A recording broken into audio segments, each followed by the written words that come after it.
Jones is not a crook. Chapter 4. No Teddy Backpack. I ran all around the tree. 911! 911! 911! I hollered. Somebody stole them! Somebody stole my mittens! Mrs. came very quick. They stole them! They stole my mittens! 911! I shouted some more. Mrs. bent down next to me. Who, Junie B? Who stole them? She asked. A stiller, that's who. A stiller stole them. And so what kind of a school is this? Because I didn't even know there were crooks at this place. Mrs. said, calm down my voice. Yeah, only I can't even calm it down that good. Because I am heartsick. That's why. Heartsick is the grown-up word for when your heart is sick. I looked at the ground real sad. Now all I have left is my dumb, attractive jacket. Mrs. picked it up. Then she held my hand and me and her started to walk. You and I are going to the office, she told me.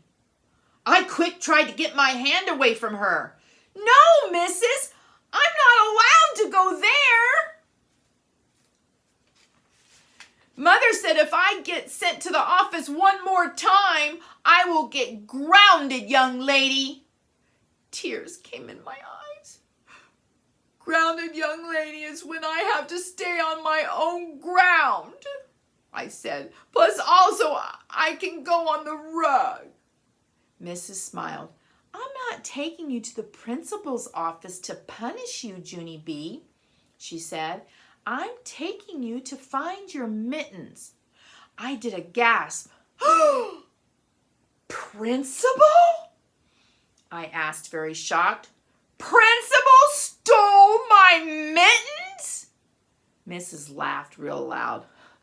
No, Junie B, he didn't steal your mittens.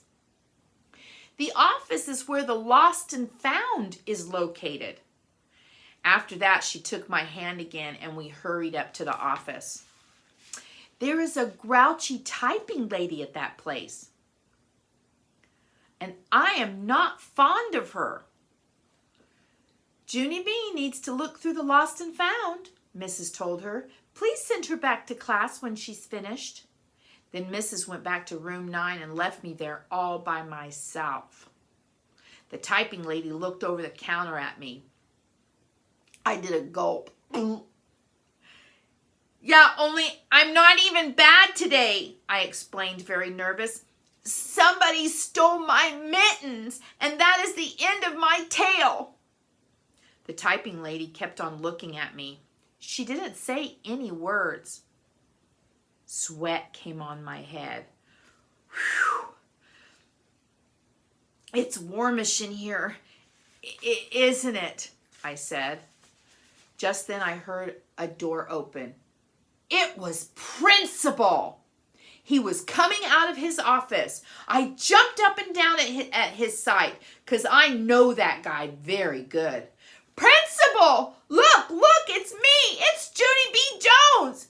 My mittens got stolen on the playground, and so Mrs. brought me here to get them. So just hand them over and I will be on my way, no questions asked. Principal looked funny at me. Then he went to the closet and pulled out a big box. This is the lost and found, Junie B, he explained. Any time that someone finds something that's been lost, they bring it here. And we put it in this box. How come? I asked. How come they bring it here instead of taking it home?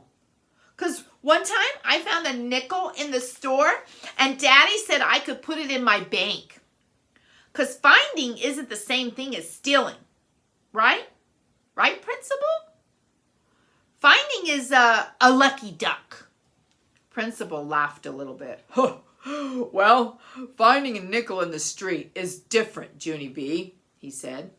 For one thing, it would be almost impossible to discover who the owner of the nickel really was. And for another thing, losing a nickel isn't really a big deal.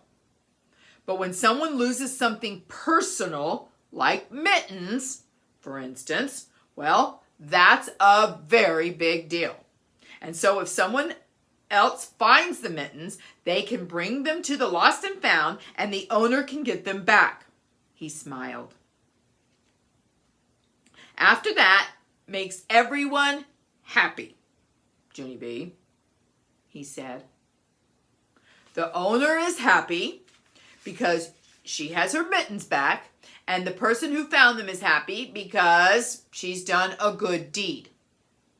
He pointed to a piece of paper taped on the box. See this? This is a poem the third grade wrote about the lost and found, and it says, "If you find stuff, bring it in. All day long, you'll wear a grin." I did a frown. Yeah, only here's the problem.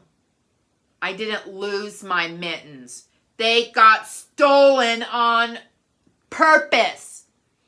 And so no one will bring them in and wear a grin, probably.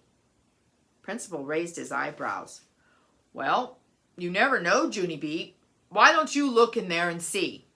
He opened up the box for me. That's when my eyes got big and wide, 'cause it was filled with the wonderfulest item I ever saw. There were sweaters and sweatshirts and baseball caps and gloves and balls and a lunchbox and a scarf and sunglasses and a watch with Mickey Mouse on it. And there was a backpack that looked like a teddy bear. Ooh, I always wanted one of these, I hollered, real thrilled. I put it on my back and skipped around the office. How does it look back there? I asked. Principal ran after me. He took the teddy off my back and put it back in the box. We're looking for your mittens, remember? Just then I felt upset again, 'cause I almost forgot about those furry guys. That's why. Oh yeah, my mittens, I said real glum. I looked through the box some more. They're not here, I said. My mittens are gone forever and ever, I think. I did a sad sigh. Oh. Then I picked up the teddy backpack again. Maybe I will take this instead, I said, 'cause this teddy backpack will ease my pain, I believe. Principal said no. How come? I asked. 'Cause the owner doesn't even want it anymore. Her mother already bought her a new teddy bear backpack. Well, probably. And so this one is just going to go to waste. Principal stood me up and turned me to the door. That meant I am leaving, I think. Come back tomorrow and look for your mittens again, he said.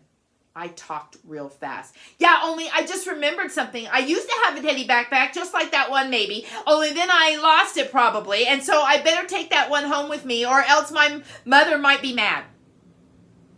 Principal walked me to the door. He faced me down the hall. Goodbye, Junie B, he said. I hung my head real disappointed. 'Cause guess why? Goodbye means no teddy backpack.